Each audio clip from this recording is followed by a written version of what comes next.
the way they schedule this. Yeah, we'll get things started and get things going. If dog needs anything, you take care of the dog while we're chatting. How about that? I'll multitask, but what you get in return is that I'm in a great mood right now. Perfect. Good. I'll take it. Well, awesome. Yeah, obviously we are here with Johannes.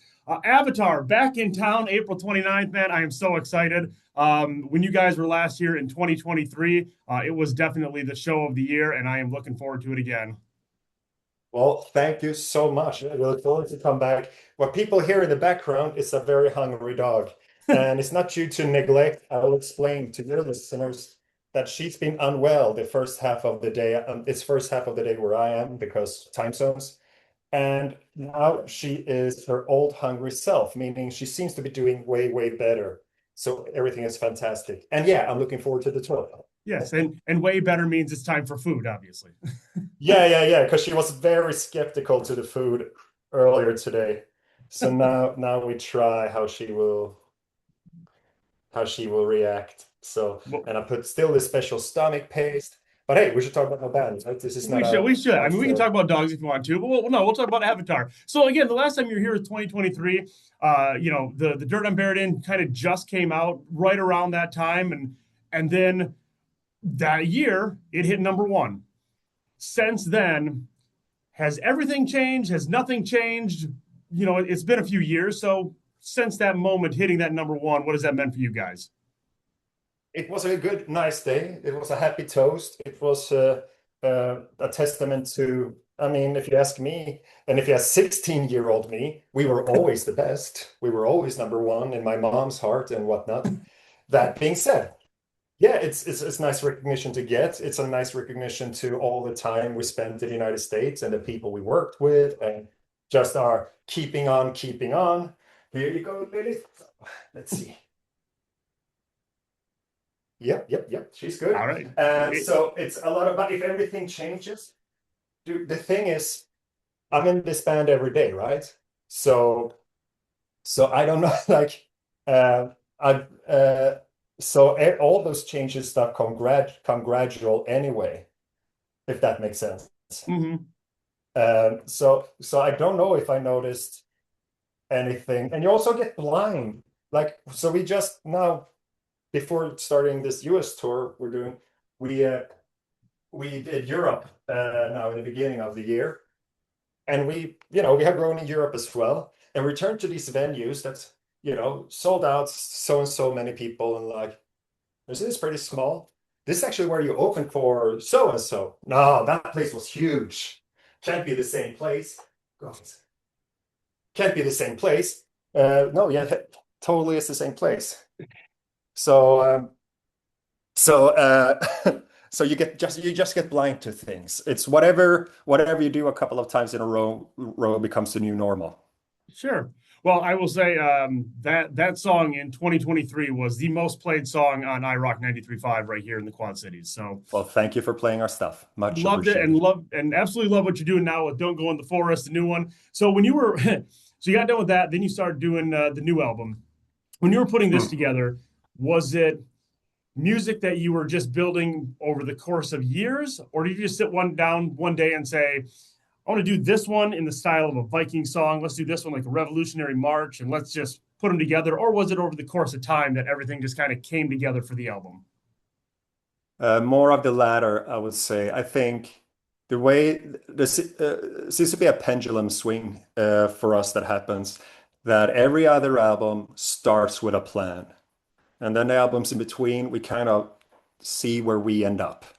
And so Dance Devil Dance, a lot of goals or like vision for what that album was going to become and the ideology behind the songs, what we wanted to do at that time. That came kind of early in the process, which is great. But then when you've done it like that, it's nice to do the opposite, and especially Don't Go in the Forest.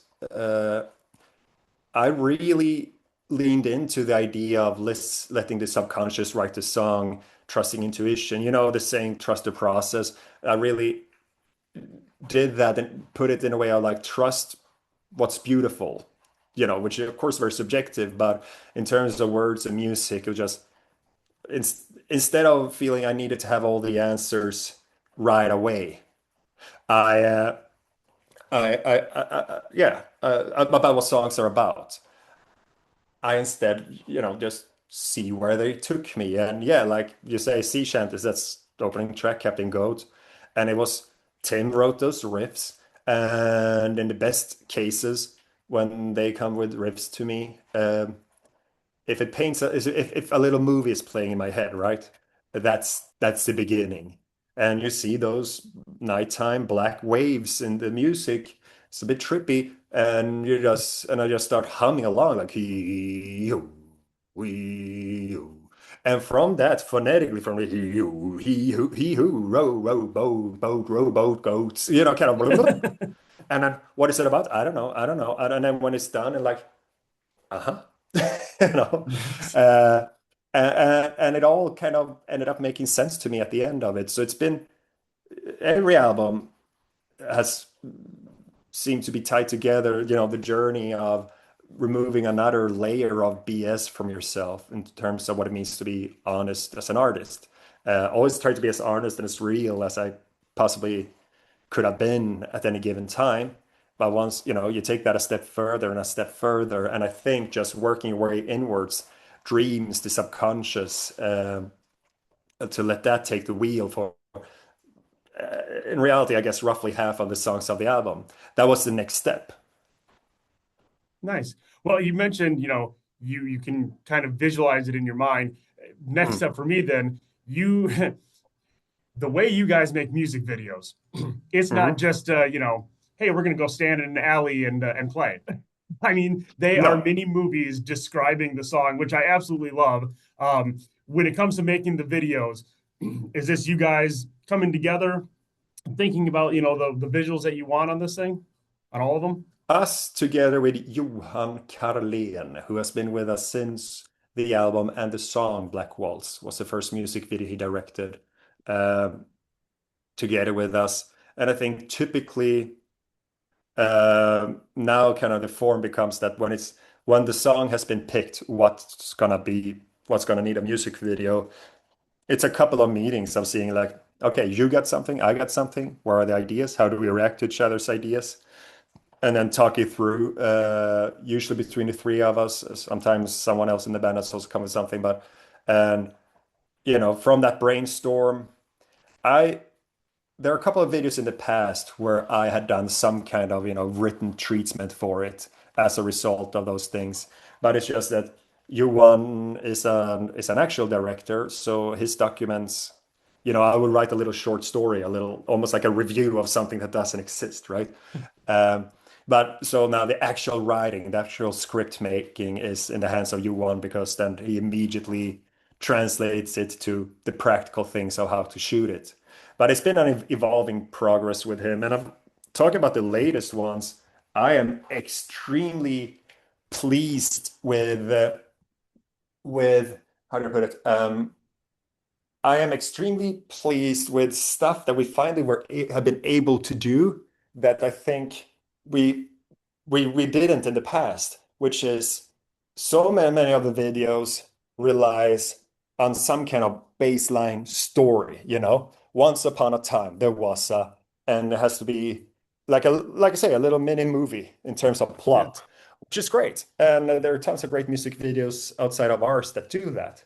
Now, there's something to be said about maybe connected to the subconscious concept around so many of the songs to go with something that illustrates the music, that more intangible part that sometimes a storyline can get in the way of, which is basically music, how you want to put it, I think, music videos in the style of music videos, like the 80s, where Yes. all those new wave bands just set up stuff. They would have music video directors who later would end up in rehab, do all kinds of spaced out stuff, trippy stuff with them, and no one had figured out exactly what a music video was yet. And some of that is not very good, some of it is magical, and especially the title track, we really leaned into that. And actually, I can't say too much about it, but something coming that no one has seen or heard yet. I think we leaned in even further to that. Yeah. it's weird. You can almost sometimes you grab something that's way more concrete in you in your heart spiritually, that if the intellect gets out of the way, and and that is something we evolved at recently now in a way that pleases us a lot. Yeah, no, that's great. I'm whatever it is you're teasing there, I'm excited already. I mean, Good. if you Yeah, guys, no, and no. that's the thing, If if I you say guys, more, it's weird because we run our own label. So I haven't signed an NDA, but I still feel I owe myself a lot of money if I say too much. yeah, it's your own mental NDA, right? Yeah, yeah. I mean, and if I feel like obviously, if that's making you excited for it, us as fans are going to get excited as well because, your Oh, yeah. creativity just keeps on rolling with it. And that's where I want to take the next thing because, again, April 29th, you're going to be here. You have your Hmm. songs, you have your music videos. They're all visual, but man, the live show, and I say this about, different bands, there's concerts and there's shows. You guys put on a Hmm. show. What does that live experience mean to you? Oh, it means a lot of things. I think on a very humble base level of used to having a day job, I've done a lot of things I take pride in when I had to make a living on the side, t dealing with, I changed diapers in people of the ages 1 to 100 and whatnot. And no one applauded me at the end of the workday. Um, but people are going to do it now. So it's a very privileged position of just getting to, you know, connect with how things, with just people have all, you have thousands of people in front of you, and even if it's hundreds, but you have thousands of people in front of you that have their personal relationship to something you created, and then you create this collective experience out of it.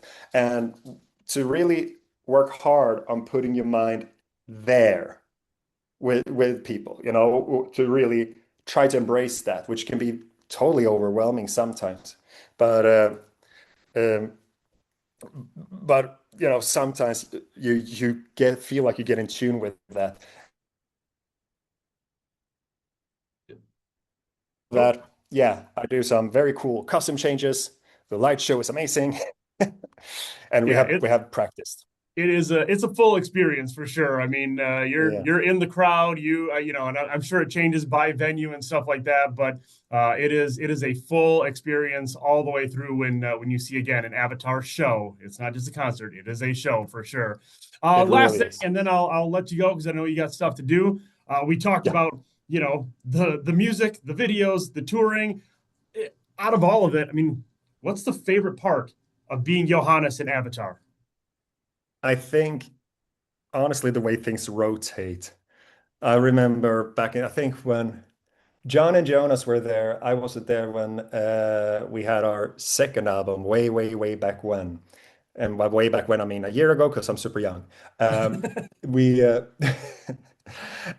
they were there, and being in a mastering studio and work on the album was so cool, was so awesome for an hour, 2 hours, and then they didn't want to be there anymore. And I think the fact that you live in this ever-changing environment, where the project, what you do, that you get to crawl up your own behind and sniff your own farts for a while, creating something deeply personal, have that introverted relationship to things, and then you get to do it, you know, with your guys and gals and whatnot. You get to put something together, in the studio, in front of the camera and everything. And then you bring it out in the world. You release the songs, you let go of them. They belong to everyone now. There's nothing you can do to change that.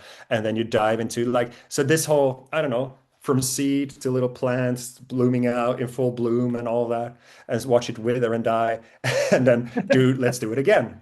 Uh, so I think the journey itself, if that makes sense, and the friends we made along the way. Hey, there it is. All that as well.